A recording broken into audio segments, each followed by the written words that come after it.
أسعد الله أوقاتكم مشاهدينا الكرام، وأهلا بكم في هذه الحلقة الخاصة والتي سنتحدث فيها عن الإطار القانوني لعملية السلام والمجتمع الديمقراطي. طبعا هنالك معلومات تفيد بأنه خلال الأيام المقبلة سيتم الإعلان عن تفاصيل الإطار القانوني لعملية السلام وبناء المجتمع الديمقراطي في خطوة يراها كثيرون مفصلية في مسار البحث عن حلول سياسية للوضع في المنطقة. طبعا تتباين الآراء حول أهمية هذه القوانين وما إذا كانت ستوفر الضمانات القانونية اللازمة لنجاح أي عملية سلام، إضافة إلى النقاش المتواصل حول قضية القائد عبد الله أوجلان وحق الأمل وإطلاق سراح القائد، وأيضا السجناء السياسيين الآخرين المعتقلين في السجون التركية، وأيضا انعكاسات ذلك على القضية الكردية وحقوق الإنسان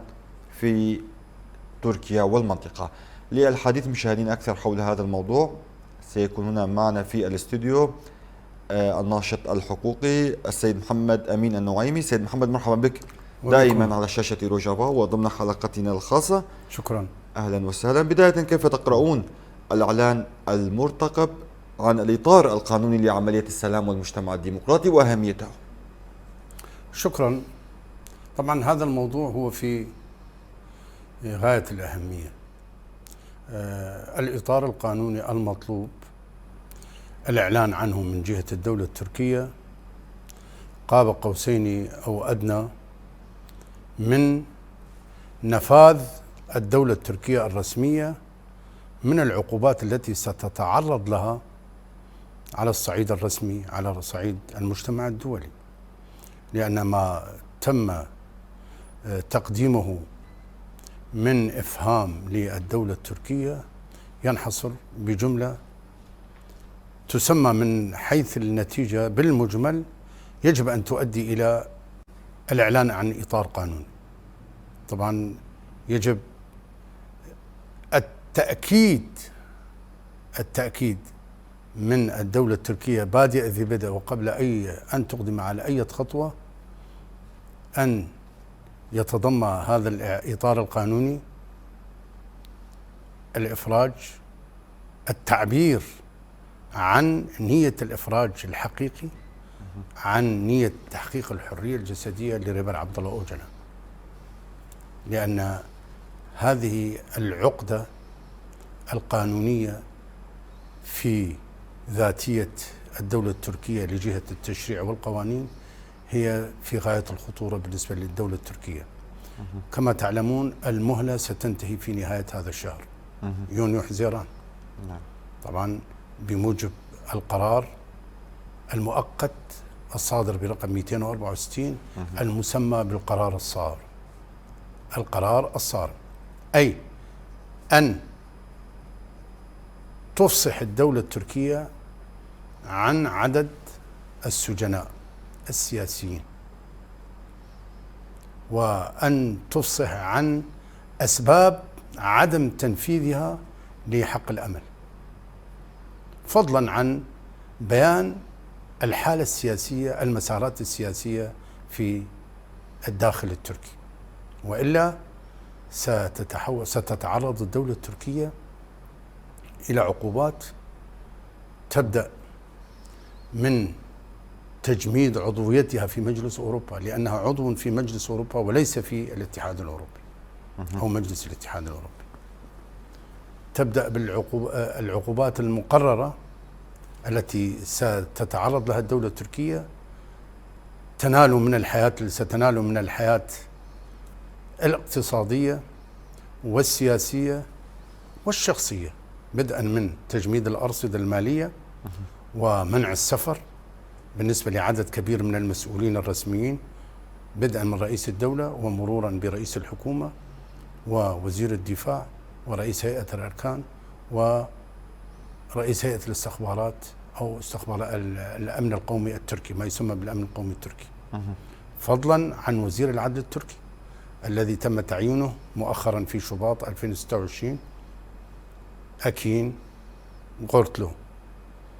كل هؤلاء سيتعرضون لعقوبات تتدرج بين منع السفر وتجميد الأموال الخاصة بهم خارج الدولة التركية، وقائمة العقوبات كثيرة، وهذه العقوبات لن تكون في الحال فور انتهاء هذه المهلة حسب القراءة التي نعمل عليها، قد تتأخر إلى فصل الخريف أو ما الثلث الأخير من هذا العام، حكما ومن كل بد الدولة التركية ستتعرض لهذه العقوبات إن لم تصل بنتيجة فيما يخص الإطار القانوني، وبالدرجة الأولى فيما يخص تحقيق الحرية الجسدية لريبر عبد الله أوجلان، لأن الإطار القانوني سيكون من المفترض أن يكون على الشكل التالي: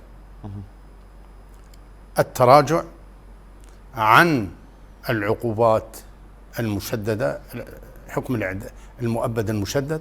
كما تعلمون تركيا تراجعت أو ألغت عقوبة الإعدام في عام 2014 في مثل هذا الشهر، في يونيو حزيران من عام 2004 ألغت عقوبة الإعدام، إلا أنها أبقت على عقوبة تسمى بالمؤبد المقترن بالتشديد، أي أن المحكوم بهذه العقوبة لا يستفيد بالمطلق من أي تخفيف ومن أي مراجعة ومن أي نظر أو إعادة نظر في أو حق الأمل العقوبة. طبعا نقصد بذلك حق الأمل. هذا الأمر من المفترض بالدولة التركية أن توضحه في الإطار القانوني. طبعا الإطار القانوني يكون من تنفيذه سيكون من مسؤولية البرلمان التركي أو ما يسمى بمجلس الأمة التركي. طبعا لتاريخه ليست هناك مؤشرات، لأن الدولة التركية الرسمية حاليا مشغولة بكيفية تثبيت رئيس الدولة في ولاية دستورية أخرى. طبعا تنتهي ولايته الدستورية في عام 2028. هناك محاولات حثيثة لتقديم الانتخابات والالتفاف على حالة منع الترشح وفق الدستور. نعم سيد محمد، أهمية وجود ضمانات قانونية من أجل تحقيق السلام في المنطقة. نقطة أخرى، يعني هل تكفي هذه القوانين لسلام مستدام أم يحتاج الأمر أيضا إلى إرادة سياسية؟ طبعا الإرادة السياسية هي على رأس ما هو مطلوب، لأن الإرادة تحقيق السلام بكل معانيه يبدأ من وجود إرادة سياسية. والإرادة السياسية في تركيا لتاريخه لم تعكس ما يدل على أن هناك فعلا إرادة سياسية باتجاه السلام، علما أن السلام لا يخدم الكرد وغيرهم من الشعوب الأصلية في المنطقة، وإنما يخدم الأتراك مثلهم مثل بقية الشعوب الموجودة في باكوري كردستان، علما أن الأتراك ليسوا بشعوب أصلية في المنطقة، هم جاءوا شذاذ آفاق، جاءوا إلى هذه المنطقة واستطاعوا بأسباب وأساليب معروفة لسنا في وارد ذكرها الآن لأن موضوعنا يختلف. الإرادة السياسية إن لم تتوفر باتجاه التغيير والاستجابة للنداء التاريخي لريبر عبد الله أوجلان، هذا النداء الذي أطلقه في 27 شباط 2025، الدولة التركية ستكون أمام مستقبل، ستكون بانتظار مستقبل عسير، لأن المجتمع الدولي الرسمي لم يعد في مقدوره أن يصبر على هذه المماطلة وعلى هذا التسويف، لأن حقوق الإنسان في تركيا مهددة بالدقيقة والثانية. هناك انتهاكات فظيعة بخصوص حقوق الإنسان، علما أي مجتمع مهما كان يجب أن يكون لديه أدنى مقومات الانسجام مع مقتضيات المجتمع الدولي الرسمي، بدءا من السلام ومرورا بالأمن وانتهاء بالتنمية والتطور الاقتصادي. كل هذا لتاريخه لا توجد مؤشرات لدى الدولة التركية في هذا الاتجاه. هي مشغولة كما المعنى إلى ذلك بعملية إعادة انتخاب رئيس الجمهورية في ظل غياب المنافس أكرم رئيس بلدية اسطنبول أكرم إماموغلو، حيث هو يقضي حياته حاليا في السجن، وغياب أكثر من 4500 سجين، ونخص منهم ماموستا صلاح الدين دمرتاش المحامي صلاح الدين دمرتاش في عام 2016، وكيف تم تجريده من الحصانة البرلمانية. طبعا الحصانة البرلمانية حرم منها بجهود واضحة وظاهرة من كمال كليجداروغلو الذي يحاول أن يقضي على المنافس القائم أوزغور أوزال سكرتير حزب الشعب الجمهوري. وكيف استطاعوا أن يلغوا هذا الحزب إلغاء مؤتمره الذي انعقد مؤخرا في أنقرة. الملامح الظاهرة لا تفيد بوجود رغبة لدى الدولة التركية بتحقيق السلام في ظل كافة الخطوات، على الرغم من أن هي طلبت من القائد عبد الله أوجلان. هم طلبوا في 23 تشرين الأول من عام 2024 بحديث متلفز وبلسان بلسان دولة بهجري الشريك رئيس الحركة القومية الشريك الحقيقي لرجب طيب أردوغان في النظام السياسي القائم في تركيا، وكيف تم إيفاد السيد البرلماني السيد عمر أوجلان من دم بارتي إلى للقاء ريبر عبد الله أوجان، ونقل هذا النداء هذا الطلب علما ريبر عبد الله أوجلان كان مخفيا قسرا منذ 25 آذار 2021 وإلى حين لقاء السيد عمر أوجلان به. طبعا في ذلك اللقاء أكد ريبر عبد الله أوجلان بما لا يدع مجال للشك بأنه في أوج العافية، وقال وعبر عن ذلك بأنه يملك الإرادة القوية الصلبة الثابتة الحقيقية بنقل المجتمعات، بنقل المنطقة، بتحويل المنطقة من أزمات إلى السلام، سيما أننا بصدد موضوع السلام حاليا في هذا اللقاء. هذه الاستجابة تدل على النوايا الصادقة لدى حركة حرية كردستان ممثلة بريبر عبد الله أوجلان، ولكن لتاريخه لم تقدم الدولة التركية على أي خطوة حتى فيما يخص قضية ريبر عبد الله أوجلان لجهة حق الأمل. لتاريخه ريبر عبد الله أوجلان دخل العام 28 علما أن القرار الذي صدر من المحكمة الأوروبية في 18 آذار 2014 كان القرار واضحا وصريحا بمنح ريبر عبد الله أوجلان حق الأمل بعد مضي 25 عاما. الدولة التركية سارعت إلى ما تسمى بالعقوبات الانضباطية للحيلولة دون استفادة ريبر عبد الله أوجلان من هذا الحق. طبعا الدولة التركية انتهكت كل ما يخص قضية ريبر عبد الله أوجلان. حتى القوانين في تركيا انتهكت القوانين الموجودة. هناك في المادة 90 من الدستور التركي وللأسف الشديد تفيد بأن الدولة التركية ملزمة بكل ما يخص القانون الدولي، وإذا تعارضت القوانين الداخلية التركية مع القوانين الدولية الأولوية تكون للقانون الدولي. وقد أقرت بذلك في عام 1987 وفي عام 1990 أقرت بالولاية القضائية لمحكمة حقوق الإنسان الأوروبية، بالولاية القضائية العالمية.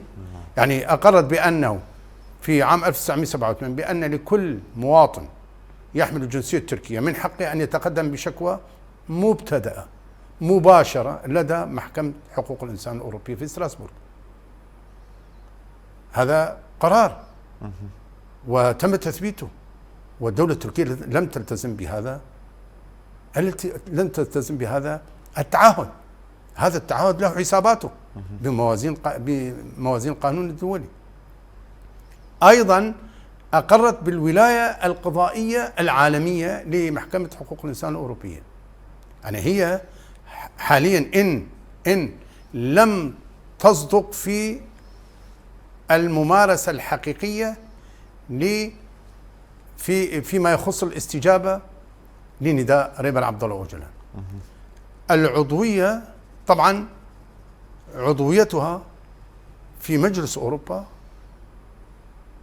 هي عضو في مجلس أوروبا ولكن ليست عضوا في الاتحاد الأوروبي. هي موقعة على الاتفاقية الأوروبية الاتفاقية الأوروبية لحقوق الإنسان الصادرة في عام 1950. هي موقعة على هذه الاتفاقية ومصادقة على هذه، لأن هناك اختلاف بين التوقيع على الاتفاق الدولي وبين المصادقة. الاتفاق له إجراءاته وطقوسه، بينما المصادقة تحتاج إلى إجراءات وطقوس. باختصار المصادقة تكون بشكل مباشر لدى رئيس المنظمة الدولية للأمم المتحدة، وهذا حصل في عام 1954. ومع ذلك الدولة التركية لتاريخه لم تقدم على منح ريبر عبد الله أوجلان حق الأمل، ولم تقدم على أي خطوة باتجاه النداء التاريخي لريبر عبد الله أوجلان. كل هذا سيشكل مشكلة كبيرة للدولة التركية.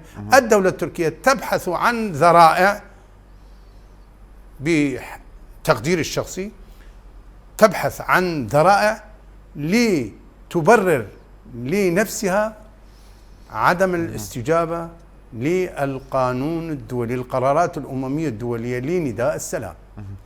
لأن نعم سيد محمد، يعني عذرا للمقاطعة، يعني القائد عبد الله أوجلان في أكثر من مناسبة أيضا حذر من التأخر في تنفيذ عملية السلام والمجتمع الديمقراطي لما لها من مخاطر على الداخل التركي بشكل عام. اليوم الدولة العميقة ودولة بخشلي هم وأيضا الحكومة القائمة في تركيا هي التي طلبت من القائد عبد الله أوجلان لإجراء عملية السلام والمجتمع الديمقراطي. اليوم من يعرقل هذه الاتفاقية؟ من يسعى وراء تخريب أو عدم تنفيذ هذه العملية؟ أم أن تركيا من البداية تحاول المراوغة للاستفادة من الوقت وأمور أخرى برأيك؟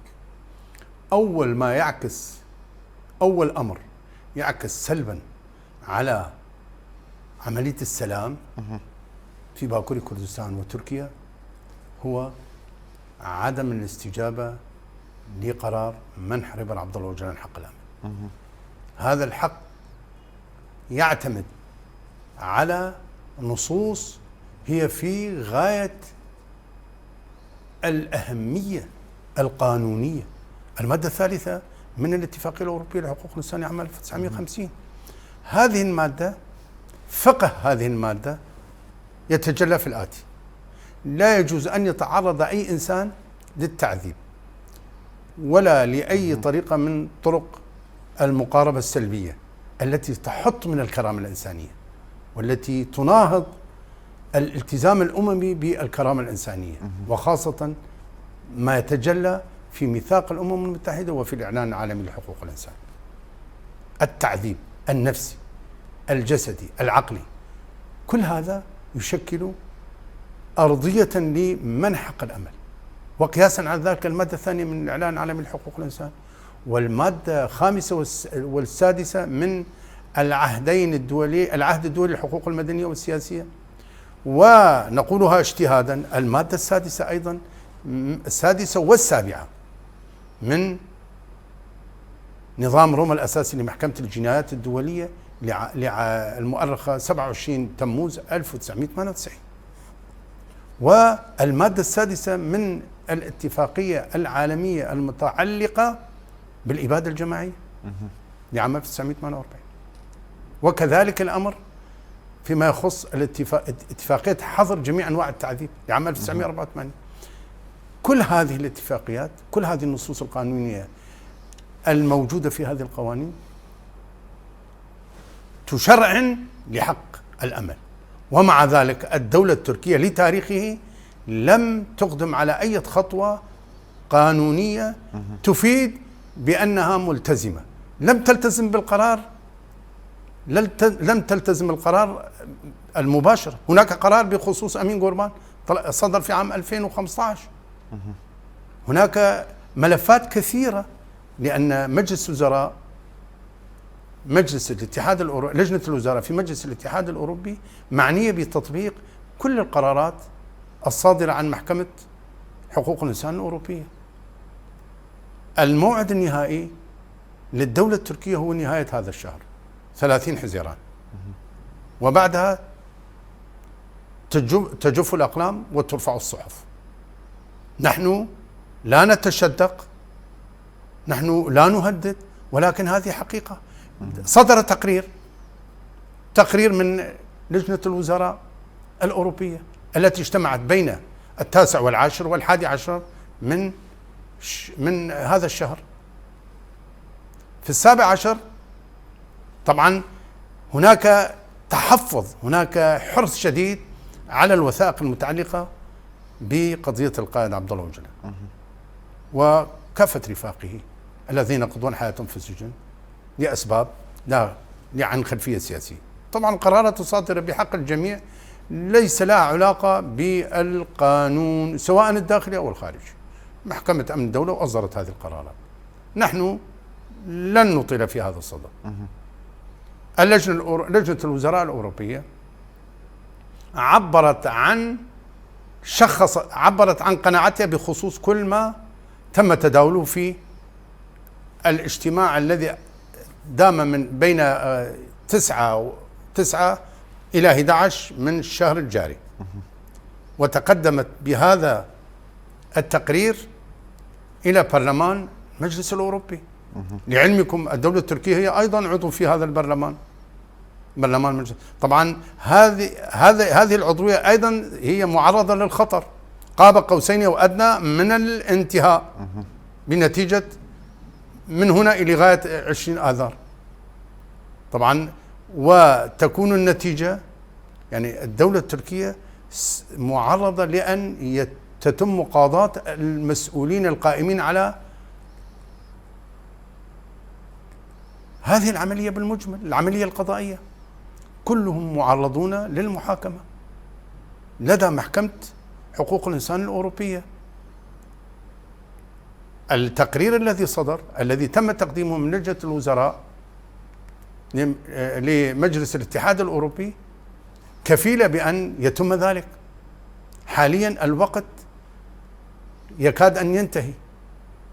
نحن نتمنى لأن حرصنا على حياة ريبر عبد الله أوجلان ورفاقه الذين يبلغ عددهم أكثر من 4500 سجينا. طبعا كل هؤلاء هم ضحايا للشوفينية، ضحايا لغياب القانون، ضحايا لانتهاك حقوق الإنسان، ضحايا للاستبداد السياسي، ضحايا للقهر والظلم والطغيان. طبعا كل هذه المشاكل كفيلة بأن تؤدي إلى عملية تغيير إن لم تقدم الدولة التركية إلى المراجعة الحقيقية فيما يخص الاستجابة لنداء ريبر عبد الله أوجلان، وفيما يخص منح ريبر عبد الله أوجلان حق الأمل. كل هذا نعم سيد محمد بيننا وبين تحقيق هذه أيام بيان ذلك أيام معدودات. نعم سيد محمد، يعني مع استمرار الدولة التركية عدم تنفيذ خطوات عملية بما يخص عملية السلام والمجتمع الديمقراطي، اليوم كيف ترى الخطوات التي قام بها حزب العمال الكردستاني منذ إطلاق القائد هذا النداء؟ بالنسبة للخطوات التي قام بها حزب العمال الكردستاني وهي تاريخية كما وصفها الكثيرون. طبعا الدولة التركية يعني على لسان دولة بهجلي ادعى بأن قيادة الميت التركي ترفض مجرد ما حصل من جهة حركة حرية كردستان، أي بمعنى يجب أن يعلن كل كردي عن إفلاسه، عن تخليه، عن انتمائه، عن هويته، كما تعلمون الله يذكره بالخير اسماعيل بيشكجي يقول في كتاب كردستان مستعمرة، يقول أن الكردي المسخر للقوميين الأتراك حتى يستطيع أن يتبوأ أماكن متقدمة في الحياة السياسية في الدولة التركية، يجب أن يصرح بأنه يتخلى عن هويته الكردية، أن يتخلى عن هويته الكردية. دولة بهجلي ادعى هذا الزعم، طبعا في ظل تنفيذ حركة حرية كردستان كافة مقتضيات النداء التاريخي لريبال عبد الله أوغل، بدءا من إعلان وقف الكفاح المسلح في 1 آذار. في 1 آذار طبعا مؤتمر حركة حرية كردستان بين 5 و 11 أيار كما تعلمون. طبعا اقترنت نتائج هذا المؤتمر التاريخي، المؤتمر 12، اقترنت هذه النتائج كافة بتحقيق الحرية الجسدية لريبال عبد الله أوغل، وما حصل أيضا لجهة حلق السلاح في 11 تموز من عام 2025. الكوكبة التي نفذت هذا الإجراء سميت أيضا بلجنة السلام أو مجموعة السلام. ثم في 26 أيلول كيف سحبت حركة حرية كردستان كوكبة من أبطالها ومقاوميها وقياداتها من الجبهات المتاخمة للجيش التركي، وتنفذ عملية إعادة تموضع في مناطق الدفاع المشروع، مناطق ميديا. وتأكيد ريبال عبد الله أوغل في كافة رسائله إلى كافة المؤتمرات، وخاصة مؤتمر السلام والمجتمع الديمقراطي الذي انعقد نهاية الشهر المنصرم في اسطنبول، كيف أكد على السلام. وفي كافة رسائله كيف يؤكد ريبال عبد الله أوغل بتمسكه بمبدأ السلام كقيمة إنسانية، كقيمة حقوقية، كقيمة رفيعة، كقيمة نبيلة تحث عليها كافة القوانين الدولية، سواء بشكل مباشر أو بشكل غير مباشر. ولكن لتاريخه أيضا الدولة التركية، يعني للأسف الشديد رئيسة بلدية نصيبين منذ أيام علمنا بأنها قد حكمت ب 18 سنة وكسور لأسباب هي في غاية السخافة والتفاهة. أربأ بنفسي عن الخوض فيها أو حتى ذكرها. خانم عائشة خانم رئيسة بلدية، رئيسة المشتركة لبلدية نصيبين، تصوروا في ظل هذا التوقيت بالذات. منذ يومين أثناء تخرج طلاب من جامعة تسمى بفرع جامعة عنتاب يرفعون الأعلام التي يعتبرونها معبرة عن هويتهم بشكل ثقافي وبشكل علمي وبشكل رمزي، بحضور ممثلين أتراك موجودين في عفرين. كل الموجودين كانوا يرفعون الأعلام بالدرجة الأولى العلم التركي.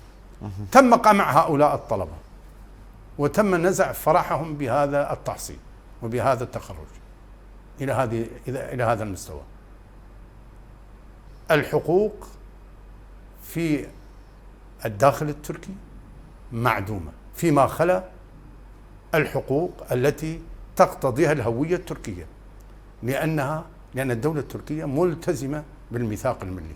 هذا الميثاق الذي صدر في عام 1920 يتلخص في 6 بنود أو مواد. نعم. يقتضي هذا الميثاق تذويب كافة الهويات في الهوية التركية وجعلها خادمة للهوية التركية بشكل غير محسوس. طبعا العنصرية لا يمكن أن تغطى كما الشمس لا تغطى بغربال، لا يمكن أن تغطى العنصرية أيضا بإجراءات شكلية. للأسف الشديد الدولة التركية، خلفية الدولة التركية دائما هي العنصرية المقيتة. طبعا العنصرية أيضا جريمة من الجرائم المنصوص عليها في القانون الدولي، وهي تعتبر من الجرائم الدولية ضد الإنسانية. فيما يخص قضية ريبر عبد الله أوجلان، هذه الخطف الذي حصل، القرارات التي صدرت، القرارات المزيفة التي تعتبر قرارات الانضباطية، عدم الاستجابة لقرارات المحكمة الأوروبية لحقوق الإنسان، كل هذا يعيدنا إلى التأكيد على الخلفية العنصرية لدى الدولة التركية. إن لم تتخلص الدولة التركية من هذه الخلفية لا تستطيع أن تقدم على أي خطوة تخص السلام. علما أن السلام ينقذها أيضا، ينقذها. السلام أول من يستفيد منه هي الدولة التركية، تستفيد منه لأنها غارقة في الأزمات، بدءا من الأزمة الاقتصادية، مرورا بالأزمة السياسية، انتهاء بالأزمة مع المجتمع الدولي فيما يخص قضية قبرص. صدر القانون، عندما صدر القانون اعتبر القانون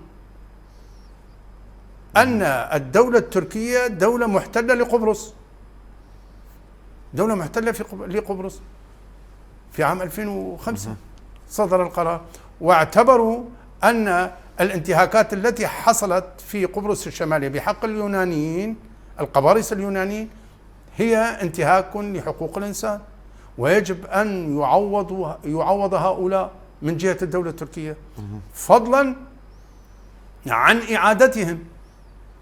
إعادتهم إلى وطنهم الأم، إلى ممتلكاتهم، الاستئثار بممتلكاتهم، الاستفادة، لأن الدولة التركية حالت دون استفادة هؤلاء من ممتلكاتهم، فضلا عن خطف أبنائهم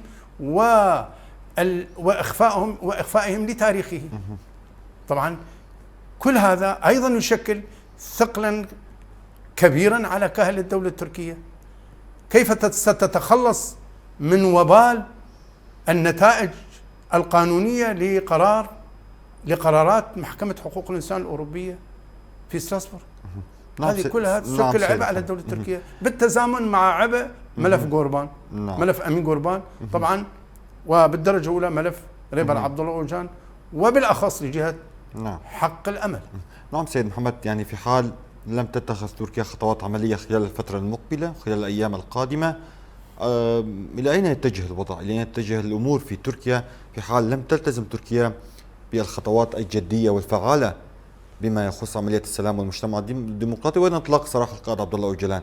إلى أين يتجه الوضع بحسب وجهة نظرك؟ طبعا الاتجاه يكون سلبيا بخصوص الدولة التركية لجهة علاقاتها مع الناتو، لأن هناك دول لم تعد في وارد القبول هكذا تمادي من جهة دولة رسمية هي عضو في الأمم المتحدة وعضو في مجلس أوروبا. أول خطوة ستتعرض لتجميد طلبها في الانضمام للاتحاد الأوروبي. فيما يخص الاتفاقيات الجمركية، هناك مباحثات دولية فيما يخص العلاقة مع الدولة التركية لجهة الجمارك، هذه أيضا ستتلقى الدولة التركية صفعة قوية في هذا الصدد.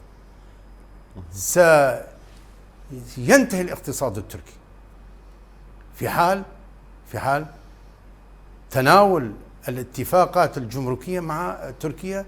طبعا هي المجتمع الدولي في وارد تطبيق هذه العقوبة. طبعا هناك سلسلة من العقوبات التي ارتآها المجتمع الدولي ممثلا بمجلس أوروبا. مجلس أوروبا، عضوية مجلس أوروبا ما يقارب 46 عضوا، 46 دولة فاعلة في المجتمع الدولي. الاتحاد الأوروبي، فقط الاتحاد الأوروبي ومجلس الاتحاد الأوروبي 27 دولة، ستسقط عضويتها حتى في مجلس أوروبا، ستتعرض للمساءلة لدى المجتمع أمام منظمة الأمم المتحدة. حتى عضويتها في الناتو ستكون مثار نقاش، لأن فيما يخص الوجود السوري في وجود التركي في سوريا أيضا حاليا هو هذا الوجود مثار نقاش، وشخصت وألمعت إليه لجنة الوزراء الأوروبية كمقترحات. هذه المقترحات ضمنتها هذه اللجنة في تقريرها المقدم في 17 من هذا الشهر من هذا العام إلى المحكمة الأوروبية لحقوق الإنسان، وإلى مجلس أوروبا، وإلى المنظمة الدولية، منظمة الأمم المتحدة. في هذه الحال ستنتهي الدولة التركية، فضلا عن وجود خارطة بخصوص هذه المنطقة. كل هذا سيوفر للمجتمع الدولي الذي يعمل على تطبيق هذه الخارطة الأسباب الموجبة فيما يخص الدولة التركية. ستنال هذه العقوبات الدولة التركية في الصميم، فضلا عن التقسيم الذي ينتظر الدولة التركية. الدولة التركية متحكمة بمضائق، بثغور اقتصادية. الدولة التركية تطمح وتعمل ليل نهار للاستئثار بالمساحات الكافية مبدئيا ريثما تتمكن من التنقيب عن النفط في البحر الأبيض المتوسط. طبعا فيما يخص الدولة التركية تراهن على مسألة واحدة، على مسألة اللاجئين. طبعا هناك هناك قلق خفيف لدى المجتمع الأوروبي إزاء هذه القضية، لأن الدولة التركية تهدد المجتمع الأوروبي بأنها في اللحظة التي تريد ستفتح أبواب الهجرة إلى الدول الأوروبية. طبعا هي تعني بذلك بشكل غير علني بأنها قادرة أن تدفع بالإرهابيين. هكذا يستفاد المجتمع الأوروبي، هكذا يفسر بالإرهابيين إلى الدول الأوروبية. طبعا زائد فيما يخص النزاع القائم بين روسيا وأوكرانيا. طبعا للعلم روسيا